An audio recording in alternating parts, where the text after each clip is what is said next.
तो पिछले एपिसोड में हमने देखा था कि लीवांग गुचेंग को जान से मारकर उसके लाइफ एसेंस को एब्जॉर्ब कर लेता है, जिससे इनाम के तौर पर सिस्टम की ओर से उसे एक डिवाइन लिक्विड की बोतल और एक मेमोरी फ्रेगमेंट मिलता है। अब लीवांग तुरंत ही उस मेमोरी फ्रेगमेंट को वहां पर रिफाइन कर लेता है, जिससे उसे ओरिजिनल लीवांग की 30% मेमोरी मिल जाती है। और अब वहां पर लीवांग का 30% हिडन मिशन कंप्लीट हो चुका होता है, इसीलिए उसके पास मौजूद सिस्टम अब उस जगह पर अपडेट होने लगता है, जो देखकर लीवांग वापस से अपने फ्लाइंग शिप की ओर जाने लगता है। दूसरी ओर लीवांग के फ्लाइंग शिप के ऊपर कई सारे डिसाइपल्स मरे पड़े होते हैं। तभी उस जगह पर सुआलिंग आ पहुंचता है और अब सुआलिंग वहां पर इंजर्ड लोगों को देखकर काफी ज्यादा उदास होता है। तभी उस जगह पर आते हुए लीवांग बोलता है, इस बार हमें यहाँ पर बहुत ही भारी नुकसान हुआ है, हमारे आधे से ज्यादा सोल्जर्स यहाँ पर मारे जा चुके हैं। अब सुआलिंग देखता है तो लीवांग भी वहाँ पर इंजर्ड होता है, जो देखते ही वह परेशान हो जाता है और बोलने लगता है, ब्रदर लीवांग, कहीं आपको यहाँ पर सीरियस इंजरी तो नहीं हुई है? लीवांग नाटक करते हुए बोलता है, नहीं मैं बिल्कुल ठीक हूँ, बस यहाँ पर मेरा राइट हैंड टूट गया है।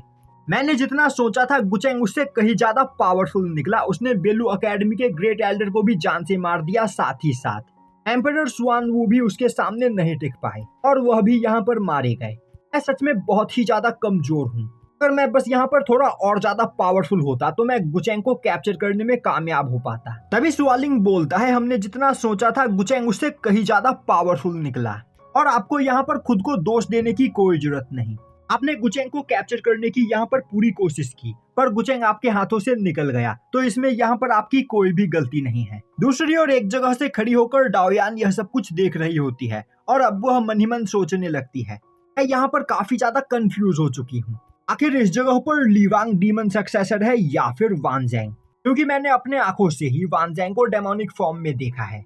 वहीं पर अब वह काफी ज्यादा कंफ्यूज हो चुकी होती है और सोचने लगती है कि शायद से उसकी पिछली लाइफ में लीवांग ने वानजेंग की जान बचाने के लिए उसे खुद को डीमन सक्सेसर बताया था, क्योंकि वह शायद से वानजेंग से प्यार करता है, इसीलिए वह सभी लोगों से वानजेंग को प्रोटेक्ट करना चाहता है। और अब वह इस बारे में सोचकर काफी ज्यादा जेलस फील करने लगती है, क्योंकि वह अपनी पिछली लाइफ में लीवांग से बहुत ही ज्यादा प्यार करती थी।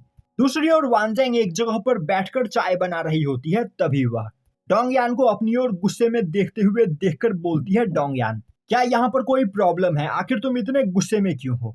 यह सुनते ही डोंगयान वहाँ पर बात बदल देती है और दूसरी ओर देखने लगती है। अभी उस जगह पर लीवांग आ पहुँचता है, जिसे देखते ही वानजेंग भागते हुए जाकर उसे पीने के लिए चाय देती है। अब लीवांग चाय पीते हुए अपने सिस्टम के पैनल को देखने लगता है। वहीं पर वह सिस्टम के अपडेट होने का इंतजार कर रहा होता है और सिस्टम ने उसे बताया होता है कि अपडेट होने के बाद उसे यहाँ पर कुछ नए फीचर्स मिलेंगे, जिसके लिए लीवांग काफी बेसब्री से सिस्टम के अपडेट होने का इंतजार कर रहा होता है।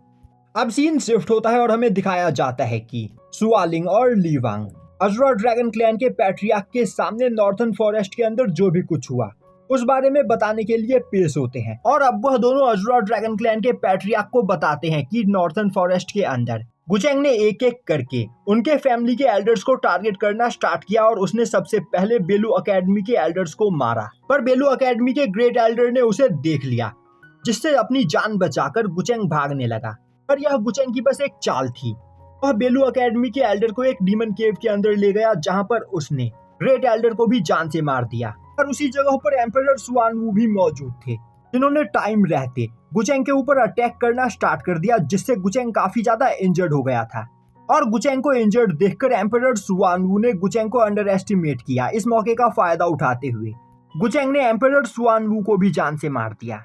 वहीं से थोड़ी दूरी पर लीवांग और डाओयान भी फाइट कर रहे थे, जो उस केव में चल रही फाइट की आवाज को सुनकर उस केव के अंदर जा पहुंचे और उन दोनों ने एक साथ मिलकर गुचेंग के ऊपर अटैक करने की कोशिश की। पर गुचेंग बहुत ही ज्यादा पावरफुल था, उसने लीवांग को इंजर्ड कर दिया और घायल हालत में उस जगह से भाग गया। अब इस कहानी को सुनने के बाद अज़ुरा ड्रैगन क्लैन का पैट्रियार्क सुआलिंग से बोलता है, तुम अब यहाँ से जा सकते हो, मैं लीवांग से अकेले में कुछ बात करना चाहता हूँ। जो सुनते ही सुआलिंग वहां से चला जाता है और अब सुआलिंग के वहां से जाते ही अज़ुरा ड्रैगन क्लैन का पैट्रियार्क गुस्से में अपनी पावर को रिलीज करते हुए बोलता है, लीवांग मैं जानता हूं कि तुमने ही गुचेंग को फ्रेम किया था। यह बोलते हुए वह अपने पाम से लीवांग के ऊपर अटैक कर देता है। तभी लीवांग अपने डेमोनिक स्पीयर का यूज करते हुए उस स्पिरिचुअल पाम को ब्लॉक कर लेता है और बोलता है, पैट्रियार्क आखिर आप क्या कहना चाहते हो?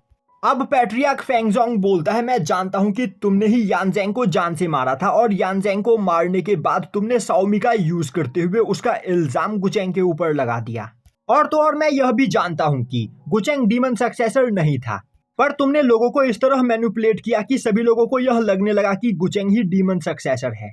तभी ली वांग बोलता है, आखिर तुम्हें इन सभी चीजों के बारे में कैसे पता है? फेंगजोंग बोलता है, मैं सब कुछ जानता हूं और यहाँ पर गुचेंग को मारकर मैं उससे उसके सभी फॉर्चून पॉइंट्स को छीनना चाहता था, पर तुमने मेरे प्लान पर पानी फेर दिया। इसीलिए अब मैं यहाँ पर तुम्हें मारकर तुम्हारे पास मौजूद सभी फॉर्चून पॉइंट तुमसे छीनूंगा।